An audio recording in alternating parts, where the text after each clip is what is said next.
Assalamualaikum warahmatullahi wabarakatuh. Kami dari tim 2 akan mempresentasikan hasil PPL dari tim kami yang berjudul Reverse Engineering Sistem Informasi Poli Batam dengan manajer proyek Bu Meta Santi Putri dan Bu Sartika. Sebelum untuk memulai presentasinya, saya selaku ketua tim akan memperkenalkan diri masing-masing. Yang pertama, saya sendiri yaitu Fajar Romero sebagai ketua, kemudian Fatma Anggraini, lalu Muhammad Ali Pratama, serta Gangga Hindiargo. Sebelumnya, sekilas saya menjelaskan mengenai reverse engineering. Reverse engineering merupakan suatu proses di mana kita akan mencari prinsip-prinsip dari sebuah sistem melalui analisis, struktur, serta cara kerja. Untuk sistem yang sudah kami selesaikan, ada 6 sistem. Yang pertama, sistem informasi angsuran. Yang kedua, sistem informasi SIM. Yang ketiga, e-learning. Keempat, P4M, Sabtoban PT, serta Silem Kerma.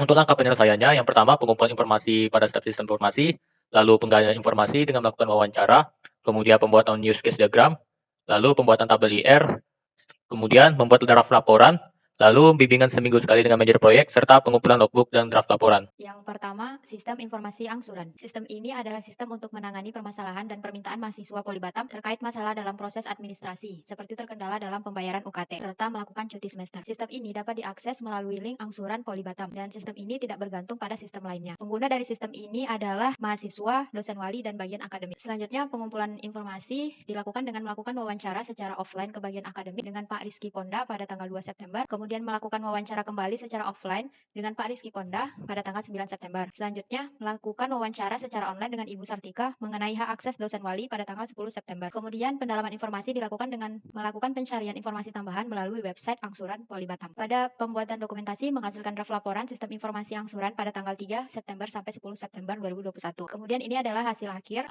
terdapat use case diagram. Di sini melibatkan 3 aktor, ada mahasiswa, bagian akademik, dan dosen wali. Kemudian ada tabel kamus data yang terdiri dari 6 tabel kamus data. Pada kebutuhan versi mobile, sistem ini tidak diperlukan versi mobile karena sistem informasi angsuran ini hanya digunakan pada saat mahasiswa perlu menggunakan sistem informasi tersebut. Dan waktu penggunaan tidak setiap saat sehingga mahasiswa bisa mengakses hanya melalui laptop atau PC. Selanjutnya, untuk pembagian kerja, yang pertama, deskripsi global perangkat lunak yang akan dikerjakan oleh saya sendiri, lalu deskripsi fungsionalitas perangkat lunak yang dikerjakan oleh Gangga, kemudian deskripsi data perangkat lunak yang dikerjakan oleh Halif, serta yang terakhir kebutuhan versi mobile yang dikerjakan oleh Fatma. Yang kedua, sistem informasi mahasiswa atau SIM. Sistem informasi mahasiswa atau SIM adalah sistem untuk mengenai proses kegiatan perkuliahan mahasiswa dimulai dari melakukan perubahan data mahasiswa, melakukan daftar ulang, hingga bisa melihat absensi dan nilai per semester. Sistem informasi mahasiswa dapat diakses melalui link SIM Poli Batam. Sistem ini tidak bergantung pada sistem lainnya. Penggunaan dari sistem informasi mahasiswa ini ialah mahasiswa, dosen wali, dan bagian akademik. Pengumpulan informasi dilakukan dengan melakukan wawancara secara offline ke bagian akademik dengan Pak Rizky Ponda pada tanggal 16 September 2021. Selanjutnya melakukan wawancara secara online ke bagian Kaprodi dengan Ahmad Hamim Tohari pada tanggal 21 September 2021. Selanjutnya melakukan wawancara secara online dengan Ibu Sartika pada tanggal 22 September 2021. Pendalaman informasi dilakukan mengumpulkan informasi tambahan mengenai SIM pada website SIM Poli Batam. Pembuatan dokumentasi menghasilkan draft laporan sistem informasi SIM pada tanggal 10 September 2021 sampai 17 September 2021. Hasil akhir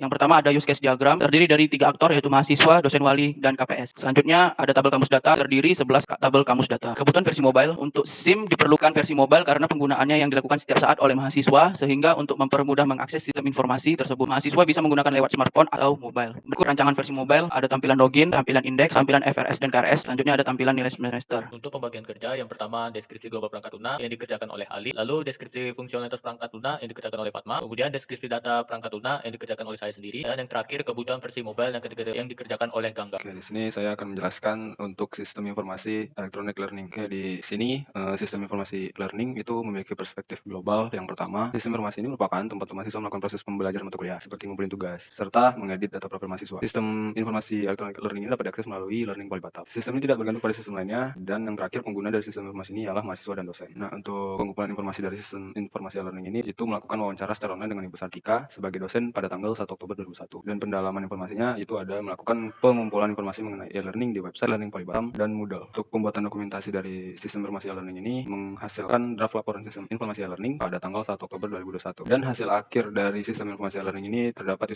use case diagram yang terdapat mahasiswa dan dosen. Lalu ada tabel kamus data juga dari sistem informasi learning, terdapat 34 tabel kamus data. Dan untuk kebutuhan versi mobile, sistem informasi learning itu sendiri ada pada e-learning diperlukan versi mobile karena semua penggunanya akan sering menggunakan sistem ini untuk mengisi absen, mengumpulkan tugas, dan lain sebagainya. Maka diperlukan adanya versi mobile. Versi mobile itu sendiri juga sudah tersedia di Moodle. Untuk tampilan versi mobile pada aplikasi Moodle dari sistem informasi learning ini sendiri itu ada seperti di sini, ada tampilan login, tampilan beranda, tampilan dashboard, tampilan konten, tampilan peserta, dan tampilan nilai. Dan ini dapat dilihat di aplikasi Moodle. Untuk pembagian kerja di sini, ini yang pertama deskripsi global perangkat lunak yang dikerjakan oleh Fatma, lalu deskripsi fungsionalitas perangkat lunak yang dikerjakan oleh saya sendiri, kemudian deskripsi data perangkat lunak yang dikerjakan oleh Gangga, lalu yang terakhir kebutuhan versi mobile dikerjakan oleh Halim. Selanjutnya, website P4M. Website ini merupakan pusat pengembangan pembelajaran dan penjaminan mutu Politeknik Negeri Batam. Website ini berkaitan dengan tata kelolaan yang ada di P4M, panduan pembelajaran, proses bisnis, sertifikat akreditasi, dan SPMI. Website ini dikembangkan oleh penjaminan mutu. Website ini dapat diakses melalui link PM Poli Batam. Website ini dapat diakses oleh seluruh warga Poli Batam. Pengumpulan informasi dilakukan dengan melakukan wawancara dengan P4M secara online terkait website P4M dengan Pak Fadli Kumangki pada tanggal 3 November. Dan pendalaman informasi dilakukan dengan mencari informasi tambahan mengenai website P4M melalui website PM Poli Batam. Selanjutnya, pembuatan dokumentasi menghasilkan draft laporan website P4M pada tanggal 5 November. Selanjutnya, hasil akhir. Yang pertama ada use case diagram yang terdiri dari satu aktor yaitu user, kemudian tabel kamus data. Tidak ada data yang terkait dalam sistem ini. Pada kebutuhan versi mobile, untuk website P4M tidak diperlukan versi mobile dikarenakan banyak dokumen yang tersedia di website sehingga dalam pengaksesan akan lebih mudah jika dengan menggunakan PC. Untuk pembagian kerjanya, yang pertama deskripsi global perangkat lunak itu yang mengerjakannya yaitu Fatma, lalu deskripsi fungsionalitas perangkat lunak yang dikerjakan oleh Gangga dan Alif, serta kebutuhan versi mobile yang dikerjakan oleh saya sendiri. Selanjutnya ada Sabto Ban PT. Sabto adalah sistem yang dikembangkan Badan Akreditasi Nasional Perguruan Tinggi atau Ban PT untuk meningkatkan efisiensi dan kualitas proses akreditasi perguruan tinggi yang diselenggarakan oleh Ban PT. Sabto dapat diakses melalui link Sabto Ban PT. Sistem ini tidak bergantung pada sistem lainnya. Pengguna dari sistem ini adalah Ban PT, asesor, dan perguruan tinggi. Pengumpulan informasi dilakukan dengan cara wawancara dengan PM secara online mengenai sistem informasi Sabto Ban PT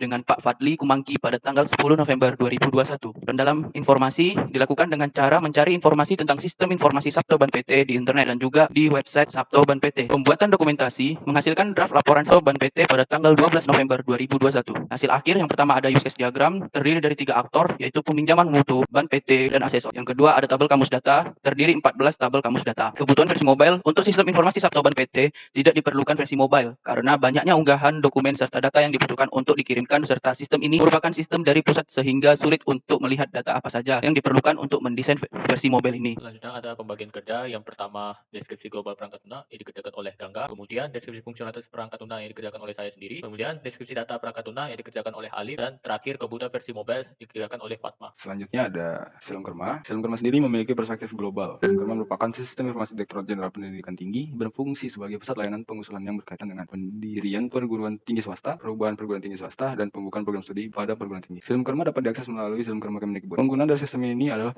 perguruan tinggi, lembaga layanan pendidikan tinggi, Direktorat Jenderal Pendidikan Vokasi. Di Politeknik Negeri Batam itu sendiri yang dapat mengakses sistem ini adalah PM, penggalian informasi dari Silom Kerma itu sendiri, yaitu melakukan pencarian informasi mengenai Silom Kerma di internet dan juga melalui website Silom Kerma Kemdikbud. Dan pendalaman informasi melakukan koordinasi secara online dengan Pak Fadli Kumangki sebagai PM pada tanggal 18 November 2021. Lalu membuat pembuatan dokumentasi, itu menghasilkan draft laporan Silom Kerma pada tanggal 24 November 2021. Dan untuk hasil akhir dari Silom Kerma sendiri menghasilkan use case diagram berupa 3 aktor yaitu pemimpin perguruan tinggi, lembaga layanan pendidikan tinggi, Direktorat Jenderal Pendidikan Vokasi. Dan hasil akhir dari tabel kamus data itu terdapat 5 tabel kamus data. Dan untuk kebutuhan versi mobile sendiri, pada Silom Kerma versi mobile tidak diperlukan dikarenakan adanya proses mengunggah dokumen yang diperlukan dalam proses penambahan prodi, dan sistem ini dikelola oleh Direktorat Pengembangan Kelembagaan Perguruan Tinggi sehingga sulit untuk melihat data apa saja yang diperlukan untuk mendesain versi mobile. Untuk pembagian kerja yang pertama yaitu ada deskripsi global perangkat lunak yang dikerjakan oleh saya sendiri, kemudian deskripsi fungsionalitas perangkat lunak yang dikerjakan oleh Fatma, kemudian deskripsi data perangkat lunak yang dikerjakan oleh Gangga, yang terakhir kebutuhan versi mobile dikerjakan oleh Ali. Untuk persentase pengerjaan proyek kami sudah 100%